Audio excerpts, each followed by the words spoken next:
So today in this video we are going to discuss about remaining taxonomical aids that are monograph, flora, manual, catalogs.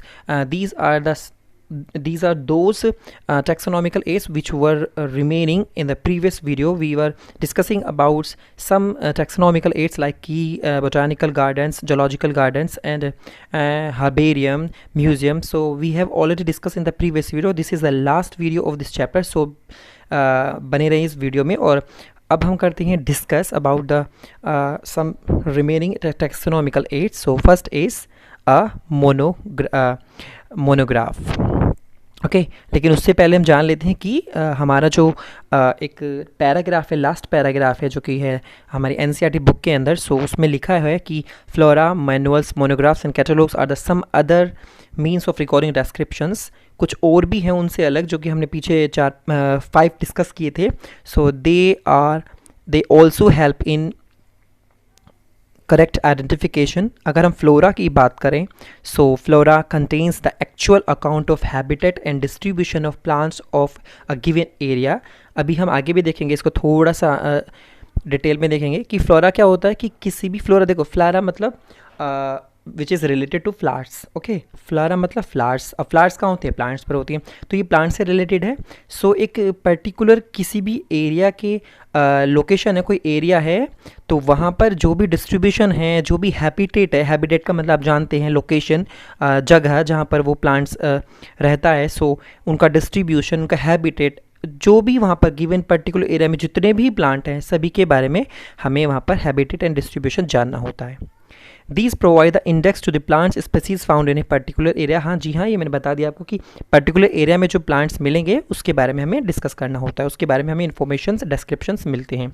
अगर हम बात करें manuals की, are useful in providing information for identification of name of species found in a particular area। हाँ, यहाँ पर हमें manuals के अंदर काफ़ी सारी इन्फॉर्मेशन हमें मिल जाती हैं। किस तरीके से किसी भी पर्टिकुलर स्पीसीज़ की हमें नेम देना होता है, उसके बारे में आइडेंटिफिकेशन पता करते हैं, फिर उसके बाद हम उसके नेम स्पीसीज़ के बारे में पता करते हैं। तो मैनुअल्स के अंदर हमारे पास सारी इन्फॉर्मेशन मेजॉरिटी मिल जाती है, like family, genus, species, category, मतलब उनकी जो भी इन्फॉर्मेशन है मेजॉरिटी हमें मैनुअल्स में मिल जाती है। लेकिन अगर हम बात करें मोनोग्राफ्स, तो मोनो में मतलब सिंगल, मोनो मतलब सिंगल, जहाँ पर भी मोनो आ जाता है दैट मीन्स कि किसी एक चीज़ के बारे में बात हो रही है। तो मोनोग्राफ्स वो होते हैं जो कि हमें किसी भी एक पर्टिकुलर टैक्सन के बारे में हमें बताते हैं, यानी एक ही टैक्सन के बारे में इंफॉर्मेशंस अगर है, मान लीजिए एक बुक है, उस बुक के अंदर एक ही कोई टैक्सन लिया है हमने, जैसे कि हमने फैमिली ली है। अगर हम फैमिली हैं, काफ़ी सारी फैमिली होती है, तो हमने कोई एक फैमिली ले ली, फैमिली में लाइक सोलेनेसी ले लिया हमने, रेननकुलेसी ले लिया। तो अगर सोलेनेसी के बारे में हम डिस्कस कर रहे हैं, जितने भी प्लांट सोलेनेसी के अंदर आते हैं, तो वो हो गया है हमारा मोनोग्राफ। तो मोनोग्राफ में हमने सिर्फ फैमिली लिया है, पर्टिकुलर टैक्सन लिया है, और उसमें भी हमने एक सोलेनेसी ले लिया। ऐसी काफ़ी सारी हैं। अगर हम ऑर्डर में जाएँ तो ऑर्डर भी काफ़ी सारे होते हैं। ओके, सो हमें सिर्फ मोनोग्राफ में एक पर्टिकुलर टैक्सन के बारे में स्टडी करनी होती है। ओके, और कैटलॉग्स हमारी एक तरीके से डिक्शनरी होती है। जैसे डिक्शनरी में हमारे हर एक चीज़ अल्फ़ाबेटिकली होती है, तो सेम हमारे पास कैटलॉग्स के अंदर स्पीसीज जितनी भी हैं उनके सभी अल्फ़ाबेटिकली हमारे पास नेम की पूरी एक लिस्ट होती है। सो स्टार्ट करते हैं। मोनोग्राफ क्या है? मोनोग्राफ मैंने अभी बताया जस्ट कि मोनो मतलब सिंगल, एक पर्टिकुलर टैक्सन के बारे में जो हमें इंफॉर्मेशन बताए। फॉर एग्ज़ाम्पल, अगर हम यहाँ पर एग्ज़ाम्पल लिख लें कि एक एग्ज़ाम्पल की फैमिली, कोई एक पर्टिकुलर फैमिली, ओके, अगर एक फैमिली कौन सी है, कोई सी भी हम ले सकते हैं इसमें, जैसे कि सोलेनेसी, हम सोलेनेसी लिख सकते हैं वहाँ पर। आप यहाँ पे लिख लीजिए एग्जाम्पल के तौर पे सोलेनेसी। ओके, सो सोलेनेसी एक फैमिली हो गया है, काफ़ी सारी फैमिली। अगर हम सोलेनेसी के बारे में डिस्कशन कर रहे हैं, एक बुक के अंदर सोलेनेसी के बारे में लिखा है, दैट मीन्स कि फैमिली के बारे में लिखा है, तो फैमिली इज़ ए टैक्सन। ठीक है, तो उस टैक्सन के बारे में ऐसे ही हमने हो सकता है कि हमें कोई जीनस, कोई हमें ऑर्डर, कोई हमें क्लास के बारे में अगर एक टैक्सन पता चल रहा है, तो वो होते हैं हमारे मोनोग्राफ्स। तो मोनोग्राफ्स में हमें एक पर्टिकुलर किसी चीज़ के बारे में पता चलता है, किसी एक टैक्सन के बारे में पता चलता है। ओके अगर हम अपनी ही बात करें, हमारे जैसे हम क्लास में काफ़ी सारे सब्जेक्ट्स को पढ़ते हैं, अगर मैं बायोलॉजी की बात करूँ, सो एक वो क्या है हमारे, एक biology it is a taxon. अगर हम फिजिक्स पढ़ें वो भी एक टेक्सन, तो उसकी बुक अलग होती है। सो ये होती हैं मोनोग्राफ्स। ओके अगर मैं बात करूँ next topic that is flora. Flora जिससे एक वर्ड निकल कर आता है हमारा फ्लावर, और फ्लावर सभी को पता है प्लांट्स पर आते हैं। तो इसमें क्या आएगा आपका, साफ साफ लिखा हुआ है यहाँ पर कि flora contains the actual account of habitat. Habitat का मतलब होता है लोकेशन, डिस्ट्रीब्यूशन, किस जगह वो प्लांट्स हैं। तो एक पर्टिकुलर एरिया की, अगर मैं मान लीजिए अगर मैं अपने डिस्ट्रिक्ट की बात करूं, तो जैसे कि बिजनौर, अगर मैं बिजनौर के पर्टिकुलर एरिया में जितने भी प्लांट स्पेसीज़ हमारी आते हैं, तो वो हमारे उनके बारे में हमें पता चले कि वो उनका हैबिटेट कैसा है, कैसी उनके लोकेशन है, डिस्ट्रीब्यूशन किस धर की साइड है इस पूरे डिस्ट्रिक्ट के अंदर बिजनौर के, तो वो क्या है हमें पर्टिकुलर प्लांट्स के बारे में बता देगा। तो एक बुक है मान लीजिए, उस बुक के अंदर हमारे एक बिजनौर के जितना भी फ्लोरा है वो हमें एक्चुअल हमें पता चल जाएगा। तो इसको हम बोलते हैं flora. This provide the index to the plant species found in a particular area. एक पर्टिकुलर एरिया में जितने भी प्लांट हैं उसके बारे में जो डेटा हमें हैबिटेट उनके डिस्ट्रीब्यूशन के बारे में जो पता चलता है वो हमें फ्लोरा से चल जाता है। सो आई होप समझ में आ गया होगा। नेक्स्ट है हमारा मैनुअल्स।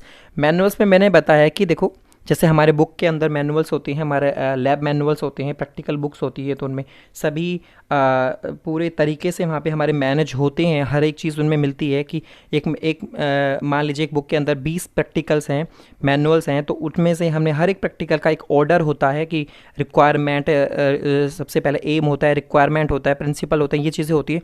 सेम यहाँ पर भी हमारा क्या है कि किसी भी पर्टिकुलर अगर हम किसी एक पर्टिकुलर लोकेशन है, हमारा पर्टिकुलर एरिया है, तो उसमें जितने भी हमारे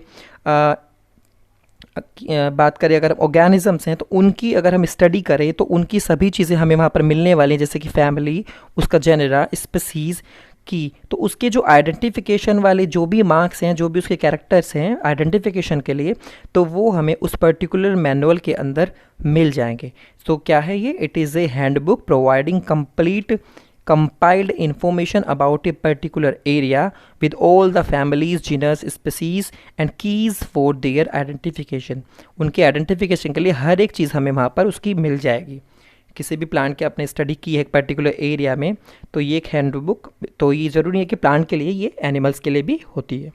तो manuals are useful in the flowering, providing information for identification of names of species found in area. तो अगर आपको उसकी फैमिली, जेनरा, ये चीज़ों के बारे में आइडेंटिफिकेशन हो जाएगा, कैरेक्टर्स का पता चल जाएगा, तो आप उसकी वहाँ पर नेमिंग भी कर सकते हैं। तो किसी पर्टिकुलर अगर प्लांट के स्पीसीज़ का हमें नेम भी जानना है, तो हम सारी इन्फॉर्मेशन उस पर्टिकुलर एरिया में उसका जान लेंगे। मान लीजिए आप अगर एक पर्टिकुलर एरिया, एक बिजनौर डिस्ट्रिक्ट में आप गए, वहाँ पर आपने देखा सभी प्लांट्स की फैमिलीज़, अगर एक प्लांट आपने जाना कि हमें इसके बारे में जानना है, तो आप क्या करेंगे, उसकी फैमिली, उसके जीनस, उसके बारे में पता कर लेंगे, तो उसके हम नेम तक भी पहुँच जाएंगे। तो वो मैनुअल्स के थ्रू आप कर लेंगे। और लास्ट है हमारा कैटलॉग्स। सो कैटलॉग्स जैसे कि डिक्शनरी होता है, डिक्शनरी में हर एक चीज़ अल्फ़ाबेटिकली होती है। इंग्लिश की डिक्शनरी आपने देखी है, हिंदी की देखी है, तो ऐसे ही सेम हमारा एक बायोलॉजी के अंदर हमारे जितनी भी स्पीसीज़ है, चाहे वो एनिमल्स हों चाहे प्लांट्स हों, हमें सभी की स्पीसीज़ के नाम अल्फ़ाबेटिकली मिल जाते हैं।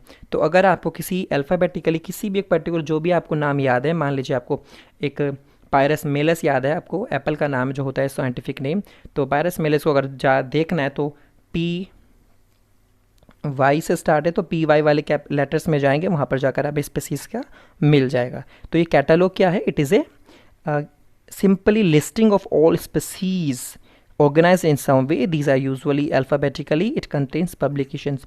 तो कुछ कैटलॉग्स में स्पीसीज के सभी के नाम आ गए एक बुक के अंदर। कुछ हो सकते हैं कि कुछ पब्लिकेशंस, मान लीजिए काफ़ी सारे हज़ारों में पब्लिकेशंस हैं, तो उनको भी पब्लिकेशंस को ऑर्डरली अल्फ़ाबेटिकली सभी लिखे होते हैं। तो कैटलॉग्स के अंदर सारे अल्फ़ाबेटिकली हमारे पास, चाहे वो स्पीसीज़ के नाम आ जाए, चाहे वो फैमिलीज़ के नाम हो, सारी फैमिलीज़ हैं अल्फ़ाबेटिकली आ गई, सारे क्लासेस या सारे ऑर्डर्स जो भी हैं वो सारे अल्फ़ाबेटिकली हमें मिल जाते हैं। तो आई होप कि ये टैक्सोनॉमिकल एड्स आपको क्लियरली समझ में आ गए होंगे। अगर कोई भी कन्फ्यूजन है सो आप कमेंट कर सकते हैं नीचे की साइड। तो हालांकि जहाँ तक मुझे लगता है, आई होप कि आपको कोई भी कन्फ्यूजन इस वीडियो के अंदर नहीं रही होगी, और आई होप कि पूरा चैप्टर आपको काफ़ी ईजिली तरीके से समझ में आ गया होगा। So thank you so much. अगर आपको वीडियो अच्छी लगी है तो लाइक कीजिए, कमेंट कीजिए, शेयर कीजिए और प्लीज़ सब्सक्राइब भी कीजिए। Thank you so much. Stay home, stay safe.